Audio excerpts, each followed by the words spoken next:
माझं नाव माकोणे भाऊसाहेब वामनराव, तालुका नेवासा, जिल्हा अहमदनगर. तर माझ्या वडिलांचं वय साधारणतः 80 होतं. त्यांना दात अजिबात राहिलेले नव्हते. खाण्याचा खूप मोठा प्रॉब्लेम होता.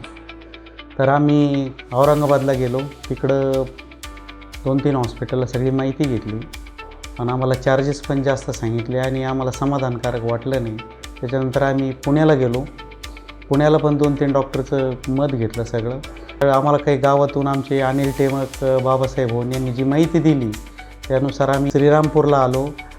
आम्ही प्रणवकुमार सरांना ज्यावेळेस दाखवलं त्यावेळेस त्यांनी आम्हाला एक्सरे करण्याचं सांगितलं. आम्ही OPG एक्सरे केला.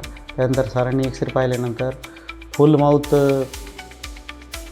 इम्प्लांट करण्याचा त्यांनी आम्हाला सल्ला दिला आणि त्यांचं आम्हाला एकदम आवडलं आणि त्यांनी सांगितलं की 5 दिवसात मी तुमची पूर्ण सगळं क्लिअर करून तुमचे दात बसवून देईन. आज आमच्या वडिलांचे दात बसवलेत आणि त्यांना एकदम व्यवस्थित चांगल्या प्रकारचं जेवण करता येतं आहे आणि आम्ही पूर्ण समाधानी आहोत सरांकडं. जरी कुणाला दाताचा काही प्रॉब्लेम असेल तरी तुम्ही श्रीरामपूरला डॉक्टर प्रणयकुमार ठाकूर यांची भेट घेऊन त्या हॉस्पिटलला भेट द्या. तुमचे सर्व समस्या दूर होतील.